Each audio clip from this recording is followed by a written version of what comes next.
Hi, welcome to the Hive. I'm Bee, and today we're talking about the loneliness epidemic.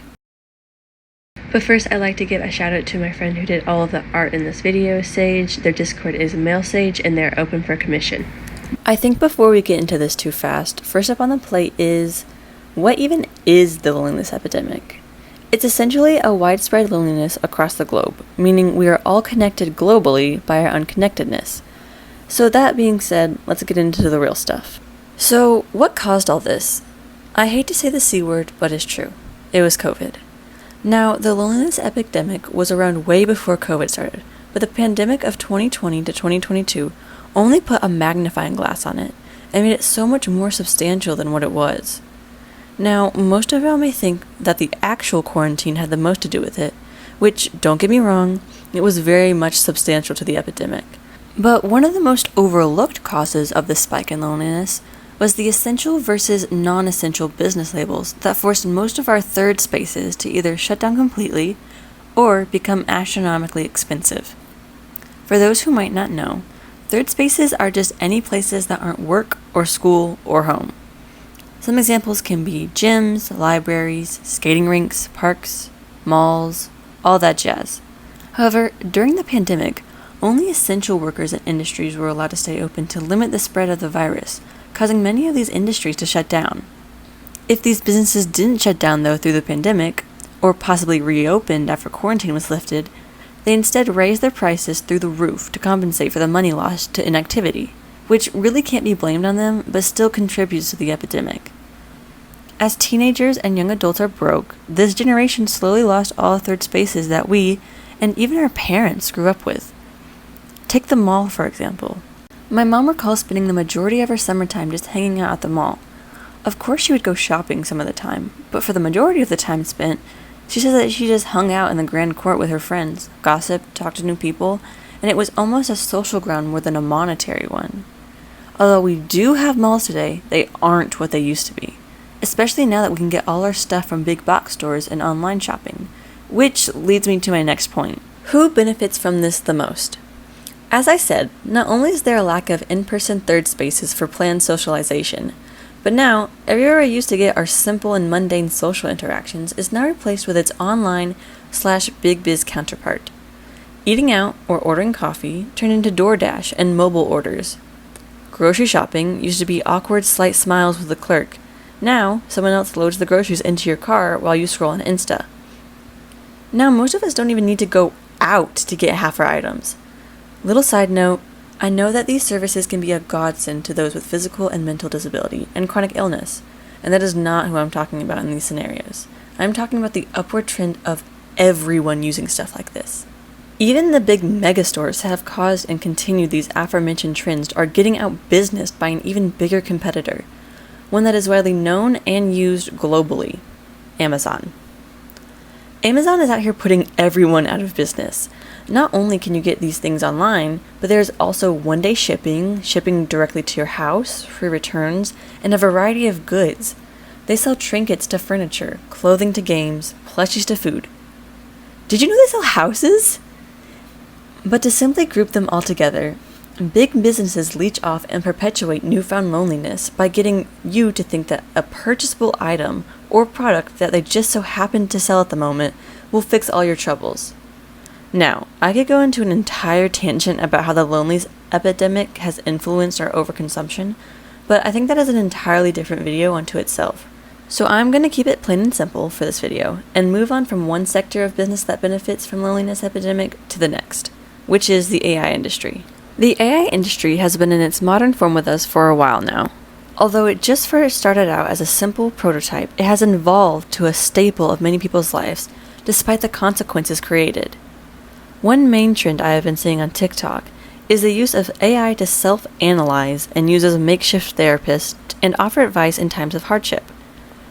And I don't think people realize how detrimental this is to us as humans. AI has grown to appear much more sentient than before, causing a one-sided trust to form by us humans to its scripted prompts and generated replies. People are starting to treat it as a human, or at least human-like, giving it names, starting one-sided friendships, and even pursuing romantic relationships with it. On the more rational side, many say they use AI tools in place of real therapy or other mental health services due to the high and rising cost of them, which, to be fair, are valid concerns. But what are the consequences when you replace the real thing with AI? Well, one of the main difficulties is getting too dependent on it. When inside a mental health crisis, tunnel vision starts to arise, meaning that constant reassurance and devotion is wanted from the party suffering, but not always helpful. When there's an over-reliance on AI to be there to calm you down, you don't actually learn things that can help you calm you down when AI isn't there. Similarly, we start to lose touch with ourselves. The other day I came across a reel promoting an AI prompt asking ChatGPT to analyze their faults and weak points.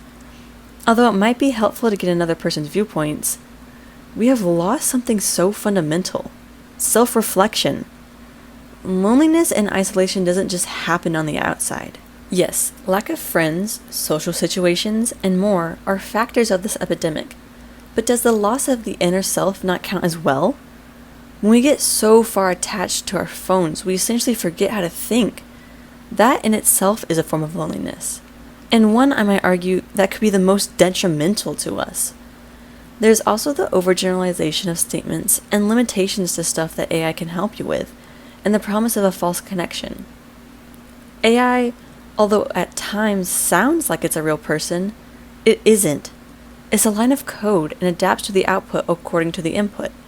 Essentially, it is more of a student, or better yet, young puppy looking for approval and a treat, rather than a teacher giving guidance. This makes things tricky.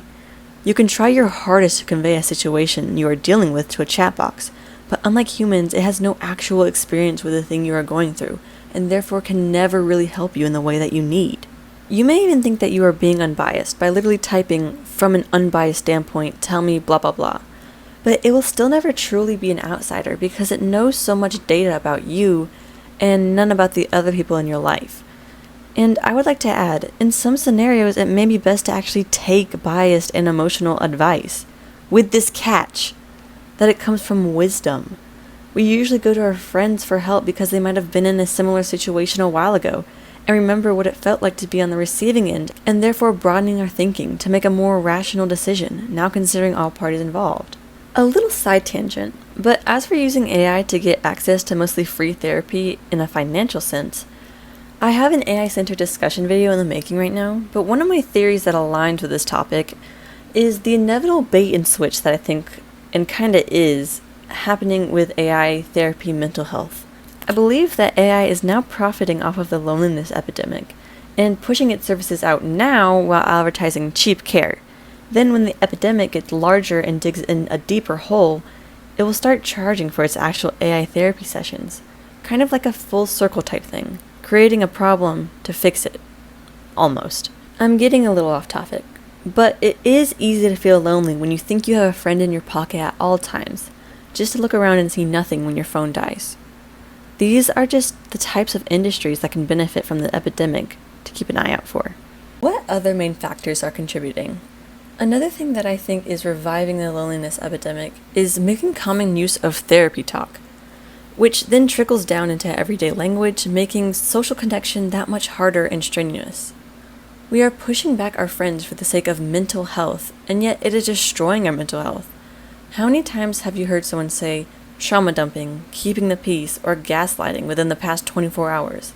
Probably too many to count, especially if you have been on TikTok or Instagram lately.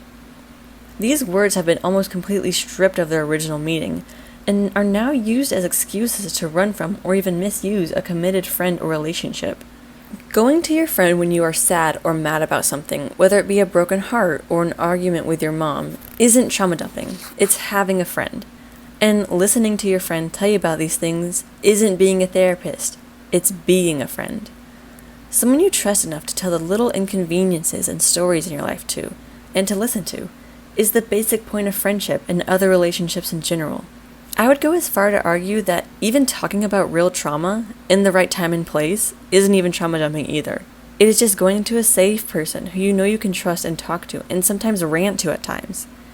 Trauma dumping is defined by BetterHelp as Information delivered too quickly without the appropriate context and consideration for the listener's emotional capacity or boundaries. The emotional intensity of trauma dumping can be overwhelming and draining for all parties involved. So, for example, pouring your heart out about how miserable your childhood was to a coworker you just met, or even a new online friend that knows nothing about you and was just in the headspace to play a game. Not listen to you rant about how you've attempted multiple times. Again, it is not telling your bestie how hard your day was, or even sharing some trauma to them when prompted. However, there has been a recent trend in people posting about how annoying their friend is to keep trauma dumping.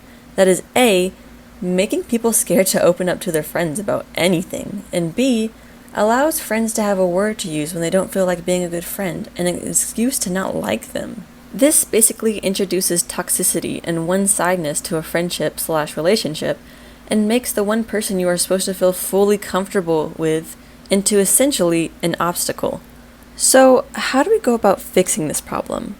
Well, there are a few ways, such as, and you're not going to believe it, simply hanging out with people, reconnecting to the mundane, finding community, and I know y'all are going to hate me for this one, but cutting back on social media. Bring back the casual hang. On Instagram, I saw this reel that I have been internally thinking for years now, which basically says that hanging out with your friends, neighbors, family does not have to be some big event. Go grocery shopping with your friend. Ask your neighbors to come out and play basketball with you. Just scroll or play games in the same room as your family. Yes, road trips, sleepovers, block parties are all ways for human connection, but we are forgetting the most important kind. Imperfect, short, uneventful bursts of it. Sophie Dooley states in an article, The Importance of Hanging Out, that I think what everyone needs to realize is that the true magic is the mundane. Hanging around a patio, being a little bit bored sometimes, taking trains to nowhere, is where you get to truly be yourself, because there are no expectations. Days like these have led to the best times I've ever had and the best friendships I've ever made. I think part of the reason so many people don't hang out is due to the overwhelming feeling that it needs to be organized and perfect, when that isn't the case, and is just creating unneeded and added stress. The next thing that we can do is strengthen or even just find areas of community around ourselves, aka go outside. I have found for me personally that the more communities I feel involved in, the more I feel I have support to lean on for all aspects of my life. If I'm struggling in learning a dance or audition piece, I can go to my studio community instead of comparing my low-level high school training with a professional ballerina on Instagram. If I have religious questions, I can go ask my church community instead of scrolling on Reddit. Which, by the way, guys, don't do this. 4 people on the internet is not fact. Go read your Bible and ask your reverend. And likewise for school and many other aspects of my life. And these don't have to be super tight friendships, or even friendships at all. You don't have to have a best friend in every space you go. However, the small feeling that when you go or do something you love, you know the people and feel that you can relate through these shared interests makes a big difference in how we feel lonely. Side tangent because I'm thinking about it, but another suggestion is what happened to pen pals? Why do we need to use AI-centered apps to practice languages or even have a simple conversation? I feel like now more than ever, there's literally no excuse not to be able to do this. There are even specific apps that let you connect people across a globe and talk to, like Hello Talk, or I think Interpals is one. And like some Discord servers are all free and a chance to find other connections in areas of life. The last solution is one we all know deep down inside but never truly want to do, and that is to cut back and delete social media. Whether we want to acknowledge it or not, social media has now quantified our relationships, meaning now there is a way to measure our loneliness that we've never had before. Likes, tags, comments, follows, and mentions, all these have a number attached to them that we as a society haven't really dealt with before. If someone had a party and 50 people showed up, we would think that was a lot of people, and we would feel surrounded by love. But now, if only 50 people like our birthday post compared to the big names we see that get thousands and millions of likes, shares, and views, we feel small, insignificant. Likewise, we see into each other's lives way more in depth and frequently. Stories, reels, and posts all show the inner workings of our friends' lives. And when we see that we are in it, even if we are doing our own stuff in life, we feel left out. All that being said, I'm trying to hint at the actual culprit of social media: comparison. We spend so much time looking at other people instead of ourselves. I am the absolute happiest when I take my social media breaks because it feels like a weight that has been taken off my shoulder. And that's not to say I don't spend any time on social media. I enjoy watching reels and texting my besties. However, breaks are good too. And I even use an app, Beeper, for when I don't want to get sucked into the comparison of social media, but still want to text my friends. And if I'm going to be so honest, if you're scared you're going to miss out on stuff without social media, you are. That's the whole point. We don't need to be in on everything. FOMO creates such a devastating cycle to be trapped in. The only way to get out of it is through it. As I said, I get off topic, but this constant comparison of social media is contributing so much to our feeling of loneliness that sometimes the most simple steps, like taking a week off from socials, can reset our entire thought process of loneliness, as we are then forced to live in the present and acknowledge what we have around us. A lot of us have a lot more than we think, but social media tries to minimize it. Don't let an app do that. So this is the end. That's my 2 cents. I've never liked conclusions to stuff, so yeah, if you like this, I guess like and subscribe, and thank you for supporting my channel and my first video. Love ya, busy bees, stay sweet.